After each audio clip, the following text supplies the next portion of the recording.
Hello दोस्तों, स्वागत है आप सभी का अपना ग्रुप पे। मैं आपका दोस्त सुजीत पॉल है, आपको फिजिक्स के साथ मोहब्बत करवा रहा हूँ। If you want to learn physics in a simple way then बने रहिए मेरे साथ अपना ग्रुप पे। तो दोस्तों, आज के वीडियो में हम लोग डिस्कशन करेंगे हीटिंग इफेक्ट ऑफ करंट। तो दोस्तों, कोई भी चीज को जब हम करंट देते हैं उसको पोटेंशियल डिफरेंस देते हैं कि एक प्योरली रेजिस्टिविटी कंडक्टर ले लिए, उसमें हम लोग क्या किए, पोटेंशियल दे दिए। तो पोटेंशियल देने के बाद उसमें करंट फ्लो होगा।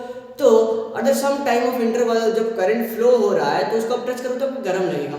आपको पता है हीटर लगाते हो, हीटर में क्या होता है, करंट जब आता है, करंट आने के बाद वो गर्म होता है, उसमें पानी गर्म करते हैं, जो हीटर का चूल्हा होता है उसमें हम कुछ बनाते हैं। तो उसमें क्या होता है, सिंपली उसका रेजिस्टेंस बहुत ज़्यादा होता है, मतलब रेजिस्टिविटी ज़्यादा होता है। तो ताकि क्या होता है, वहाँ पे जब करंट फ्लो होता है तो हीटिंग इफेक्ट दिखाई देता है। हम लोग कहीं पर भी हम लोग नॉर्मल देखेंगे तो हमको करंट का हीटिंग इफेक्ट दिखेगा। मतलब जब भी सर्किट में करंट फ्लो हो रहा है तो वहाँ पे कुछ हीट जनरेट होता है। तो ये हीट कैसे जनरेट होता है, उसे क्या बोलते हैं, उसके बारे में देखेंगे। तो पहले देखते हैं, the phenomenon of production of heat in a resistor by flow of electric current through it is called heating effect of current. कोई भी एक तो सर्किट में जब करंट फ्लो होता है, मतलब रजिस्टर प्योरली रजिस्टर है, ठीक है।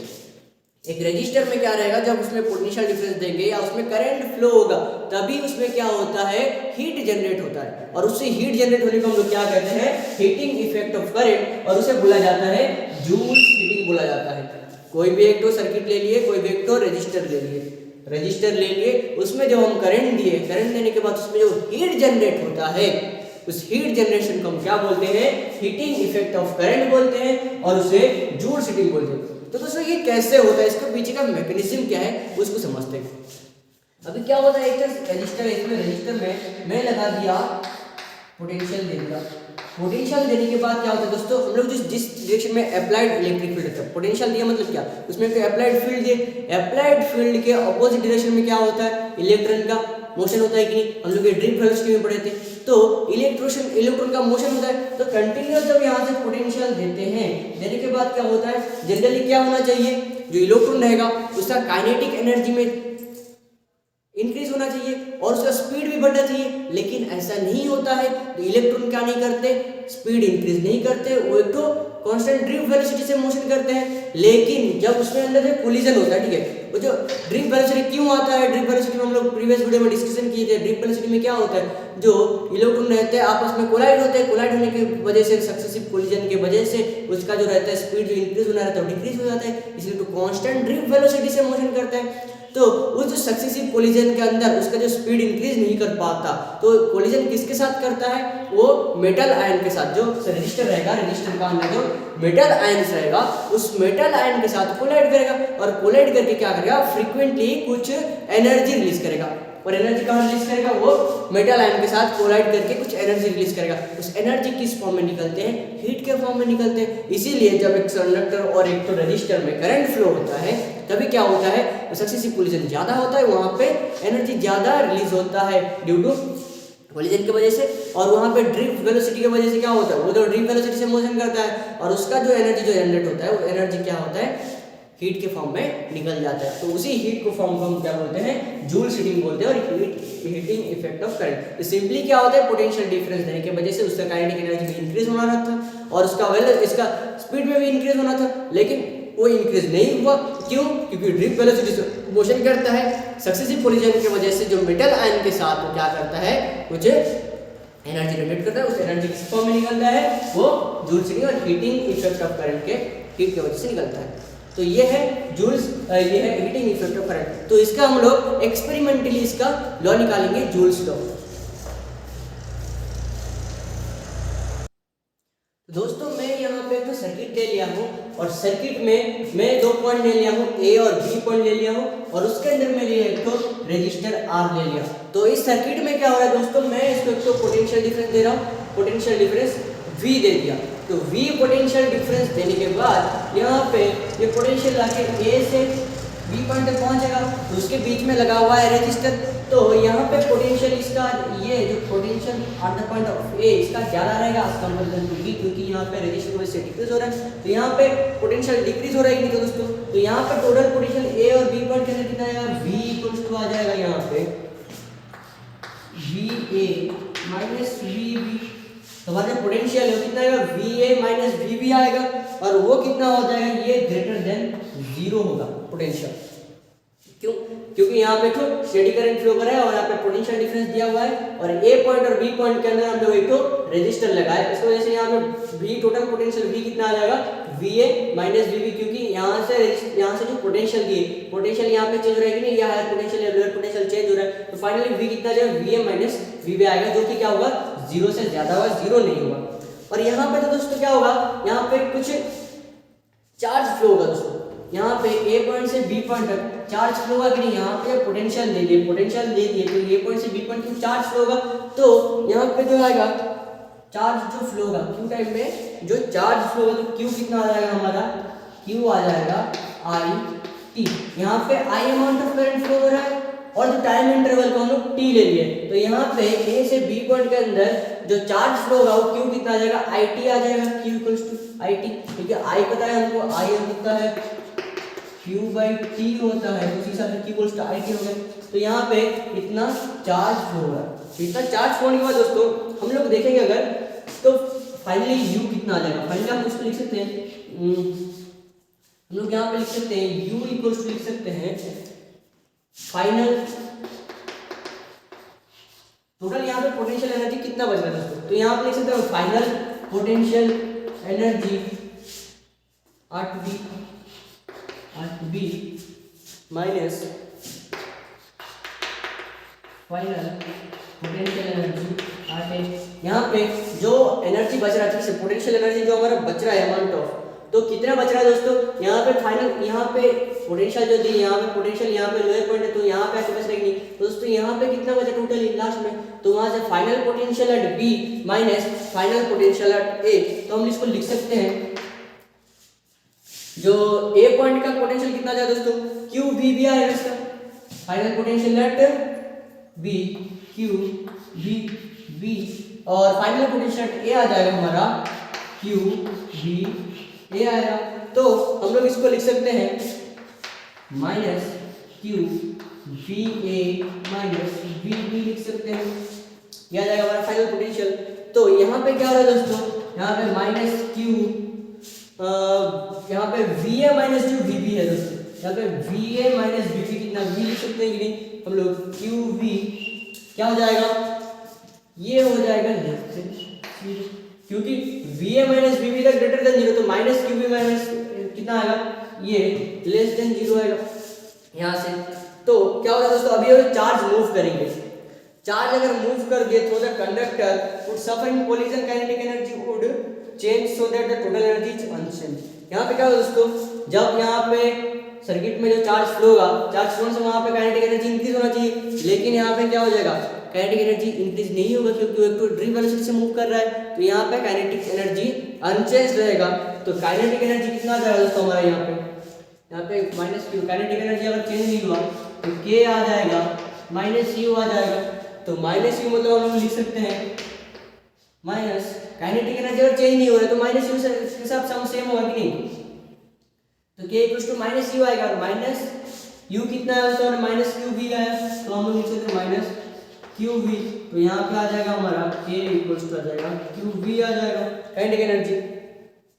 तो QV के जगह हम लोग लिख सकते हैं, Q के जगह लिख सकते हैं IT लिख सकते हैं हम लोग, IT इंटू V, तो यहाँ पे हम लोग लिख सकते हैं VIT इज ग्रेटर देन 0, ये आ गया काइनेटिक एनर्जी। तो काइनेटिक एनर्जी क्या आ गया, VIT पोटेंशियल डिफरेंस I और T के ऊपर डिपेंड करेगा, और ग्रेटर देन 0 होगा। तो दोस्तों यहाँ पे क्या हो रहा है, चार्जेस अगर फ्रीली भी मूव कर रहा है, ऑल्दो इनकेस अगर चार्ज अगर फ्रीली भी मूव कर रहा है, तो फ्रीली मूव करने से क्या होगा, पोटेंशियल डिफरेंस दिए, पोटेंशियल डिफरेंस देने के बाद अगर चार्ज फ्रीली भी मूव हो रहा है, तो यहाँ पे उसमें एक पोटेंशियल देने की वजह से यहाँ पे उसका काइनेटिक एनर्जी में इंक्रीज होना चाहिए था, और क्या होना चाहिए था, उसका स्पीड और वेलोसिटी में चेंज होना, इंक्रीज होना था, क्योंकि पोटेंशियल में कंटिन्यूअस दे रहे हैं, तो उसी हिसाब से तो काइनेटिक एनर्जी और पोटेंशियल, काइनेटिक एनर्जी और जो उसका वेलोसिटी था वो इंक्रीज होना चाहिए, लेकिन ऐसा नहीं होता है, क्योंकि हम लोग ड्रिप वेलोसिटी पढ़े थे, एक कंडक्टर के अंदर जब उसको पोटेंशियल डिफरेंस दिया जाता है, जब करंट फ्लो होता है, तो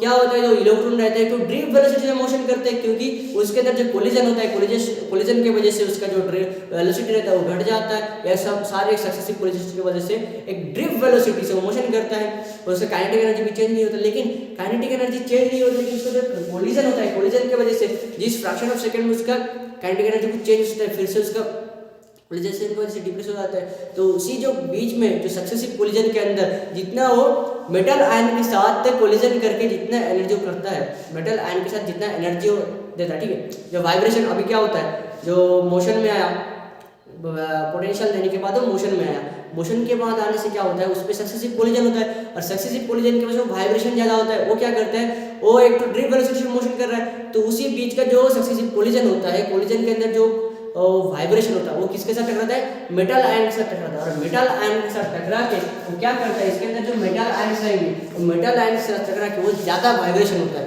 और उसी वाइब्रेशन की वजह से क्या होता है, हमारा हीट जनरेट होता है। और जो वाइब्रेशन होता है वो vibration in the form of heat में निकलता है, क्योंकि देखो दोस्तों किसी भी चीज़ को हम लोग जब हीट देते हैं तो वाइब्रेट होता है कि नहीं, तो वाइब्रेशन वहाँ से हीट निकलता है, तो वाइब्रेशन की वजह से वहाँ से हीट निकलता है और उसी हीट को हम बोलते हैं जूल्स लॉ। ठीक है दोस्तों, यहाँ पे जूल्स हीटिंग ऑफ करंट बोलते हैं। तो यहाँ से हम लोग कुछ मिलेगा हमारा पोस्टुलेस, जो जूल्स हीटिंग है, इसको देख के हम लोग कुछ पोस्टुलेस लिखेंगे अभी।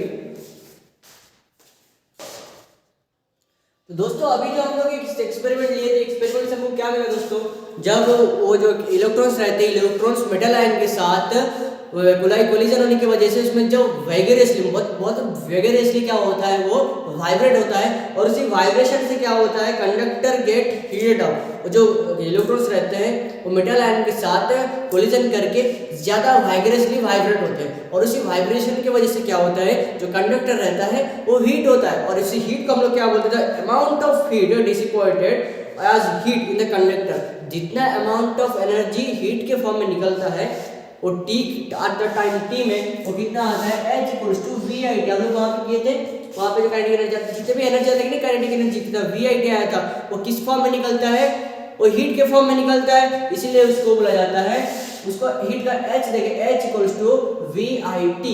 और उसको हम लोग यहाँ पे VIT को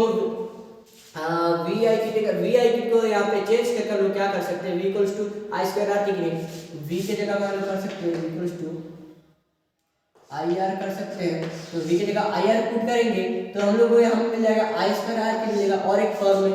अभी उसके बाद हम लोग अगर चेंज करेंगे तो हम लोग इसको कर सकते हैं V square T by R। यहाँ पे ओम्स लॉ का बस एक फॉर्मूला यूज करके हम लोग इसका फॉर्मेट चेंज कर सकते हैं। तो ये है जूल्स लॉ। ये जो इक्वेशन है, इसी अबव इक्वेशन को ही बोला जाता है जूल्स लॉ बोला जाता है। मतलब एक कंडक्टर में जब हम लोग इलेक्ट्रिक करंट जब फ्लो करता है तब उसमें मेटल आयन के साथ तो इलेक्ट्रॉन कोलिजन होने की वजह से वाइब्रेसली वाइब्रेट होते हैं और वाइब्रेशन होने की वजह से उसमें क्या होता है, हीट एनर्जी निकलता है और जो एनर्जी निकलता है वो एनर्जी हीट के फॉर्म में निकलता है एट द टाइम टी में। तो उसी को बोला जाता है जूल्स लॉ।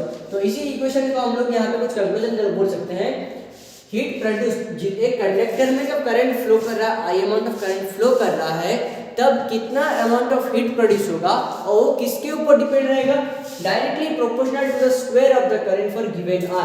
अगर आपको गिवन R दिया गया है, R अगर गिवन है तो क्या होगा, स्क्वायर ऑफ करंट के ऊपर डायरेक्टली प्रोपोर्शनल रहेगा। जब क्या होगा, R तुमको गिवन है, R गिवन है, तब क्या होगा, स्क्वायर ऑफ करंट का स्क्वायर जितना बढ़ेगा उसी हिसाब से हीट भी बढ़ता जाएगा। मतलब एक सर्किट में कितना करंट फ्लो हो रहा है, करंट का स्क्वायर जितना लोगे तो करंट जितना बढ़ेगा।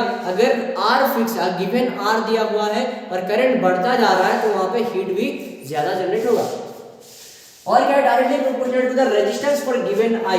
अगर I गिवन है, करंट एक कांस्टेंट है, ठीक है, करंट कांस्टेंट करंट फ्लो हो रहा है, तो वहां पे अगर रेजिस्टेंस बढ़ाते जाओगे तो क्या होगा दोस्तों, वहां पे मेटल आयन के साथ इसका कोलिजन ज्यादा होगा और क्या होगा, वहां पे मेटल आयन के साथ ज्यादा वाइब्रेसली क्या हो जाएगा, वो वाइब्रेट होने लगेगा, तो वहां पे हीट ज्यादा प्रोड्यूस होगा। मतलब अगर गिवन I दिया हुआ है तो आपका रेजिस्टेंस जितना बढ़ेगा उसी हिसाब से क्या होगा, आपका हीट बढ़ेगा। और क्या है दोस्तों, यहाँ पे मतलब इसी इक्वेशन पे लेके अगर यहाँ पे I को अगर हम लोग गिवन ले लेंगे, R जितना बढ़ता जाएगा तो हीट उतना बढ़ता जाएगा। Inversely proportional to the resistance R for given V।